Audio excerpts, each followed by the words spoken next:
take whatever you have learned to the Lord in prayer. We're talking about Saul's disobedience. But then we have to apply it to ourselves. Is there any area where also we have not been very obedient to the Lord? And what has been the consequence of that for us, in our families? We can see that the consequence of Saul's disobedience did not end with him only. It extended to his whole family, his posterity, the record that God has about him, what was written concerning him. He was no longer a good example, as the scripture says, that we should be good examples of the believer indeed. He was no longer a good example. That's what disobedience does to a man. That's what it does to a people. When we disobey God, our report becomes a very bad one. What is written concerning us becomes a very bad one. Here was a man who genuinely wants to serve the people of God. And he really didn't have any choice in his choice. He had nothing to do with the choice, but he was put there. But something came in and messed the whole thing up. How about you and I? Where you are now, you may not even have a choice in where you serve, in what you do. You are thrown into it. And by faith, you accepted it. But make sure that that thing that you are doing does not give you a bad record. That is not written concerning you, that you messed it up, like King Saul. And scripture says all that is written, they are written for our learning. We need to learn from there. That God will help us so that we will not fail as they failed. Failure is not far from a man, a woman who will not listen to the word of God, who is not willing to abide by the will of God. Failure is not far from a man, a woman, a leader who wants to follow his own way and not follow the way of the Lord. That's the lesson we must learn from today. And God will give us the grace in Jesus' name. In Jesus' name we pray. Amen. All right, as we come to our review, do we have any question with regards to our study today? Saul disobeys the Lord. Any question? Our passage is 1 Samuel chapter 13, verse 1 to 23.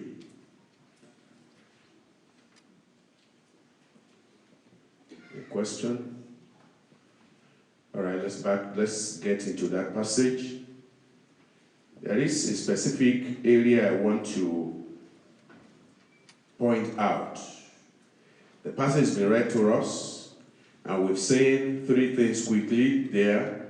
We see his disobedience, we see the punishment of God upon him, and then lastly, we see, as a result of that consequence, the oppression that came upon them. But the part I want to point out, I think our teachers, by the grace of God, has done a good job in the different classes of explaining to us that story as it is. And I think it should be clear enough. Amen? But we need to draw some lessons from here. And I'm not going to just draw so many. It's just one thing that jumps at me. 1 Samuel 13, let's go back into verse 5. And the Philistines gathered themselves together to fight with Israel. Just keep account of the details here. Philistines gather against Israel, 30,000 chariots, 6,000 horsemen, and people as the sand which is on the seashore, a multitude.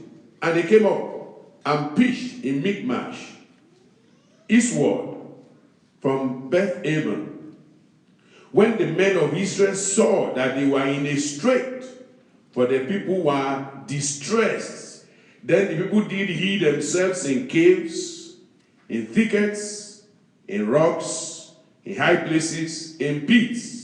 Some of them went over Jordan to the land of Gad and Gilead. As for Saul, now here is where we are going, because this is the man of the moment. As for Saul, he was yet in Gilgal, and all the people followed him, doing what? What were they doing? This is the problem. You can see all the circumstances around, right? But now you see really where the actions of Saul was coming from. Is from this. This last statement describes it for you very clearly. Or, you see, we are told that he had about 30,000 men, right? But at a point, not all of them were in his service. The son had 10,000. He himself had 20,000, right? But at one point, 20,000 and 10,000, they became what? 6,000. Or 600 rather, right? They became 600. From 30,000 to how many? To 600. Now, if you go through scripture and you see the doings of God, you are going to discover that the problem is not actually the 600. The problem is the trembling, the fear. Because it looks like their confidence has been in whatever soldier and whatever they can get to do. Because we have other areas of scripture, even before then, where we were told that there were 32,000 in the days of Gideon.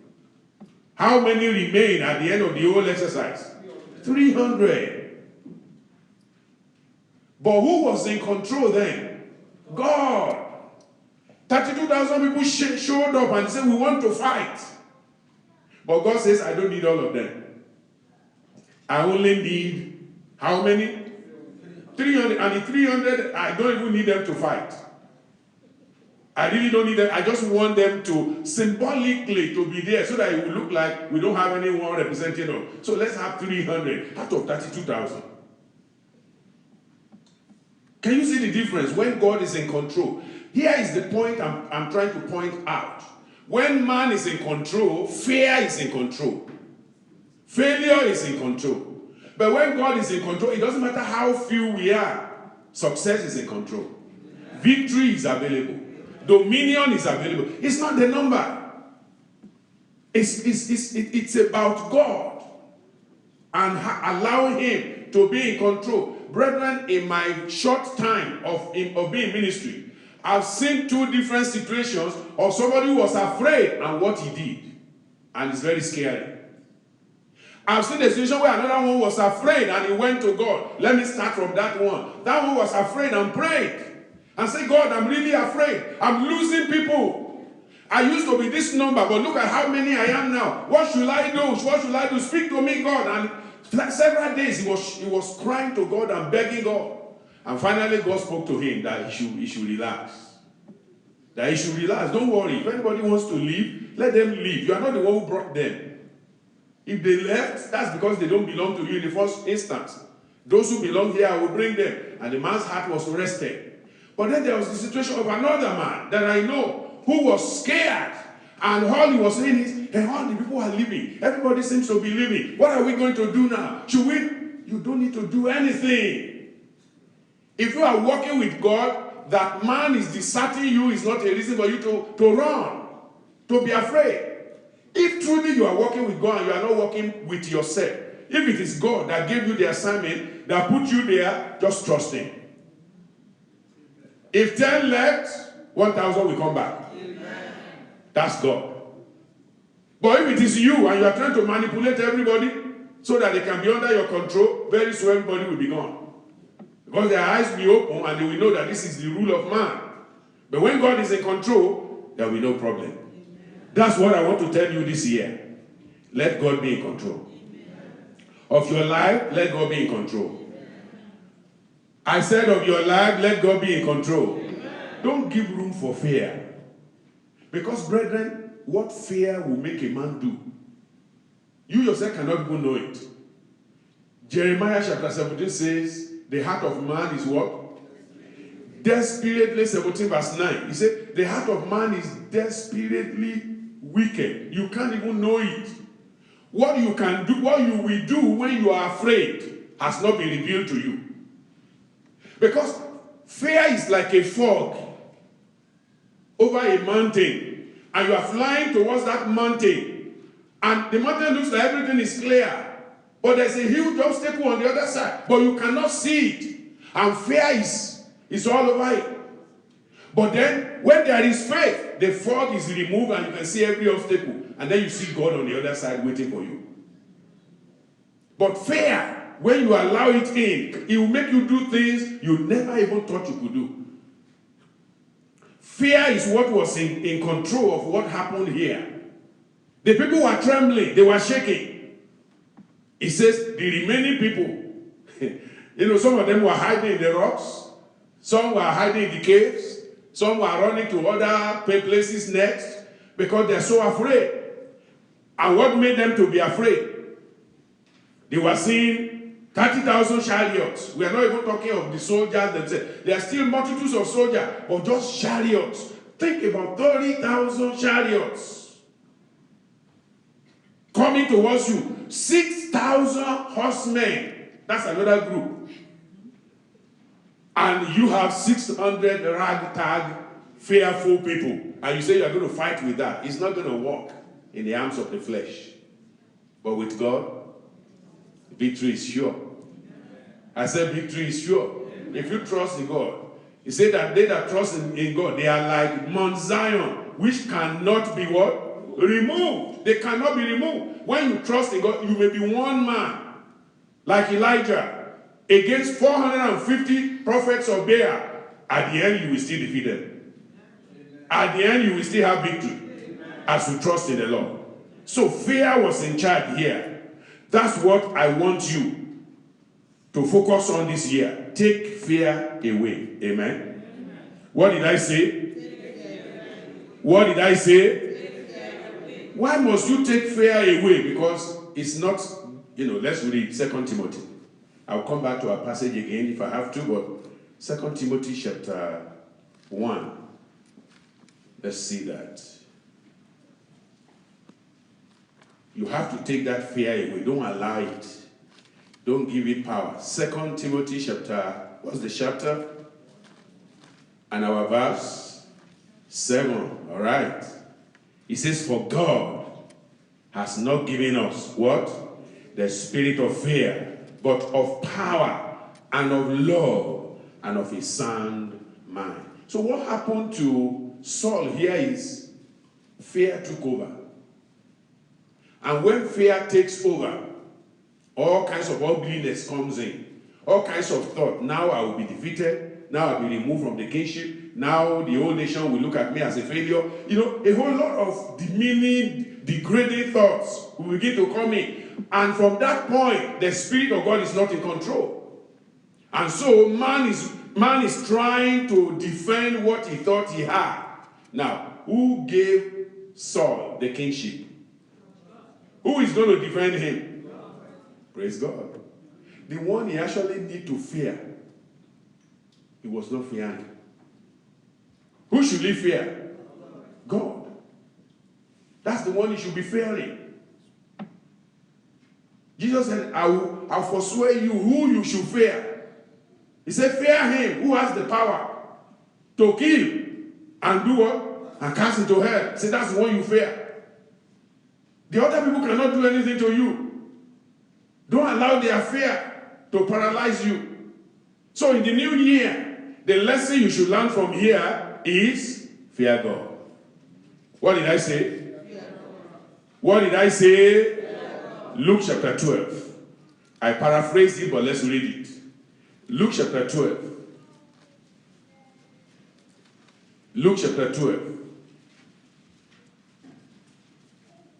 In verse 4. And I say unto you, my friends, be not afraid of them that kill the body, and after that have no more that they can do. But I will forewarn you, whom ye shall fear. Fear him, which after he has killed, has power to cast into hell. Yea, I say unto you, fear him. That's the one to fear. And he's talking about God. Fear God. Fear God. Don't allow, in fact, Jesus was speaking to them. Look at in verse 1. In the meantime, when they were gathered together an innumerable multitude of people, in so much that they trod one upon another, he began to say unto his disciples, first of all. To his disciples, first of all. If you are a disciple of the Lord is telling you here, there will be a lot of things that want to terrify you, even in the new year. But the scripture says, don't let them make you afraid. Don't get afraid. Because all through scripture you are going to discover this issue of fear has defeated people. You will not be defeated. Fearing what should not be feared has really ruined people. But that will not bring ruin to you in Jesus' name.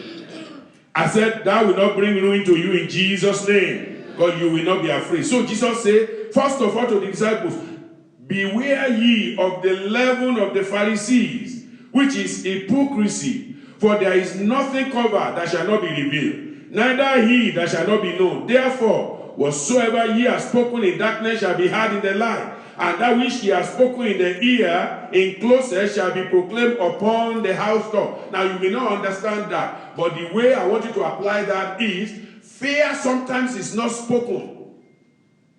Amen? The only way you know that somebody is afraid is the consequence of their actions. When you now see their action, then you know that this guy is afraid. That's why he took that action. Saul was afraid. He didn't say, I'm afraid. No, but from the scripture we can see everyone around him, their knees were knocking, they were all trembling, people were running away, and the man said, I'm alone. I have to do something.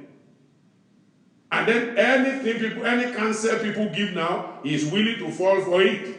He is willing to do it. That's why you and I will not fall for every counsel, except the counsel of the Lord. And we will not allow fear to make us do wrong in Jesus' name. So he was afraid. And back to that 1 Samuel now, in verse 11, he says, and Saul said, because I saw the people were scattered from me. Now, Saul is revealing the reason why he acted the way he acted now. Even though we couldn't see, fear wasn't in him, but his action spoke. We couldn't see, he wasn't telling us, as if, look at what I did, look at what I didn't do. No, from his action, we know clearly what happened to him. He said, I saw the people scatter from me, and then thou camest not within the days appointed. Now look at two issues there. At the time when things are going bad, it looks like God is abandoning him. That's the way he felt. Because Samuel represents God to him. Samuel was the one who brought him the word and said, God has made you king. God will be with you. Make sure you see, that's why when you see Joshua, when you see Abraham, when you see, even Jacob, when God spoke to them, the first thing is fear not. Don't be afraid. Because when you are afraid, you will do terrible things. Abraham said, because I thought the fear of God was not in this place, so I said, my wife is my sister. And the son Isaac did the same thing. Jacob, the same thing. Praise God. So fear will make you do all sorts of things that you shouldn't do. You know it's wrong, but you still do it anyway, because self-preservation will kick in when there is fear. You think you have to preserve yourself, but can a man preserve himself? No. The one that can preserve you is God, so fear him. I said fear him. I pray God will give you the grace to fear him. I said God will give you the spirit of the grace to fear him in Jesus' name. The spirit of the fear of God, God will put it in your heart in Jesus' name. That's what the scripture says in Isaiah. It says, God has not given us the spirit of fear, but he has given us the spirit of power. And that spirit is within you. And I pray you will enjoy the power and the glory and dominion that will come through that spirit unto you in Jesus' name. In Isaiah 11, it says, and there shall come forth a rod out of the stem of Jesse, That's basically a rod out of the stem of Jesse. Who is that referring to? That's the Savior. Amen. That's Jesus. A rod out of the stem of Jesse, and a branch shall grow out of his roots. That's basically pointing us towards Christ. Amen. And then he says, and the Spirit of the Lord shall rest upon him. The Spirit of wisdom, the Spirit of understanding, the Spirit of counsel and might, the Spirit of knowledge, and of the fear of the Lord. When that Spirit rests upon you, you are victorious. I pray that Spirit will rest upon you today. You will not be afraid. I said you will not be afraid. I will not be afraid. I will not be afraid. So the scripture, the counsel to those who are afraid, before we pray, God's counsel, Isaiah 35, the counsel of the Lord to those who are afraid, Isaiah 35. In verse 3, strengthen ye the weak hands, confirm the feeble knees, say to them that are of a fearful heart, be strong. Tell somebody, be strong. Be strong and fear not. Let me hear you. Be strong and fear not. Behold, your God will come with vengeance. Even God with a recompense. He will come and save you. I say, God will come and save you. This is what we could have said to Brother Saul, King Saul, to encourage him, to say, look, don't be afraid.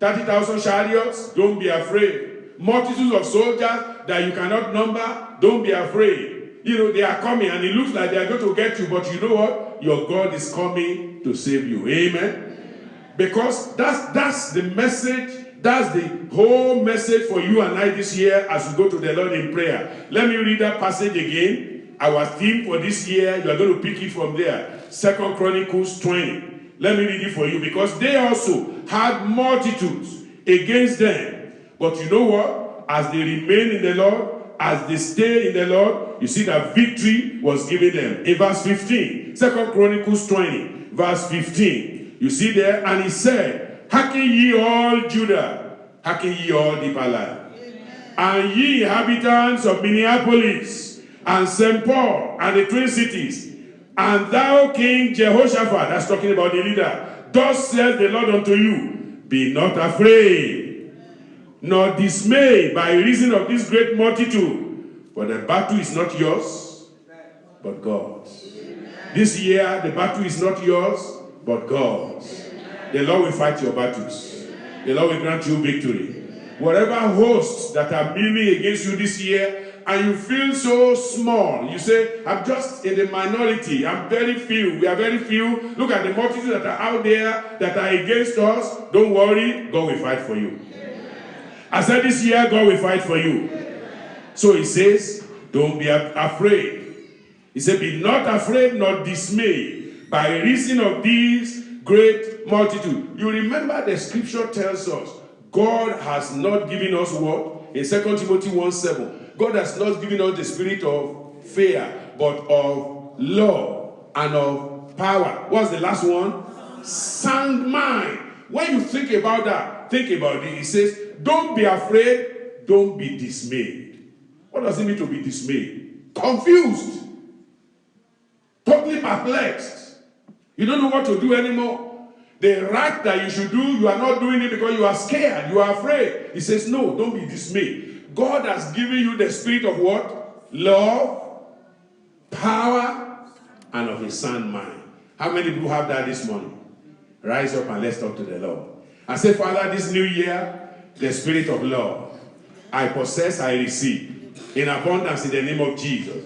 The spirit of power, the power to stand for God. Not power to fight, physical fight, but the power, the strength. The power brings strength for you to stand for the Lord. You stand for the Lord. You stand for what God stands for. You know, you are in agreement with God. That spirit, receive it this year in the name of Jesus. The spirit of power, the spirit of love, the spirit of sound mind to make good decisions. Decisions that will not bring ruin. Look at Saul. Look at the decision he made. It brought ruin to him and to his household and to Israel. Let's pray that this year, Lord, the spirit of love, we will love you. We will love you, and that love will overcome fear. That love will overcome fear, and then it will empower us. It will empower us, and as we are empowered and strengthened, then we have sound mind. We can make sound decision. We can make right decision, Lord. We are not going to make any decision this year out of fear that will plunge us into destruction, that will plunge us into defeat, that will plunge us into fear. But our decisions this year will be decisions that are based on righteousness, on the love of God, on the fear of God. We are going to make decisions this year that God himself will be happy with. The decisions that God will be glorified in. The decisions that will bring blessing to you and to me. We are not going to be afraid this year. We will not be afraid. We will not disobey God. We will not be like Saul this year, King Saul, who disobeyed God, and then judgment came, and as a result of that judgment, all kinds of calamity were there. Lord, we escaped that this year. This is the year of believing the Lord. The Bible says, believe in the Lord your God, and you shall be established. Believe his prophet, and thou shalt prosper. This year, that's going to be our portion. That's going to be our power. That's going to be our prosperity. That's going to move us forward this year. That's going to help us to become fruitful this year. In the name of Jesus, let's pray. Let's pray and tell the Lord and ask God to give us the grace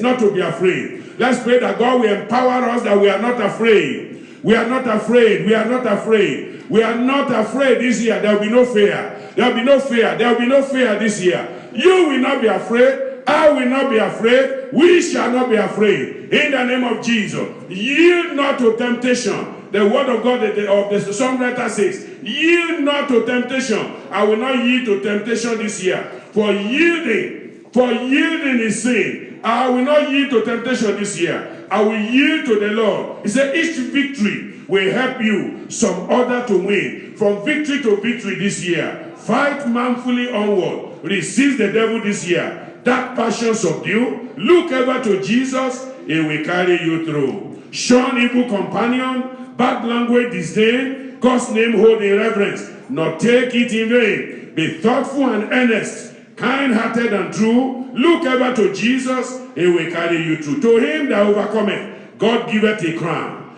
Through faith we will conquer. Though often cast down, he who is our Savior, our strength he will renew. Look ever to Jesus. He will carry you through. Ask the Savior to help you. Comfort, strengthen, and keep you. He is willing to aid you. He will carry you through. The Lord will carry you through this year in Jesus' name. In Jesus' name we pray. Amen.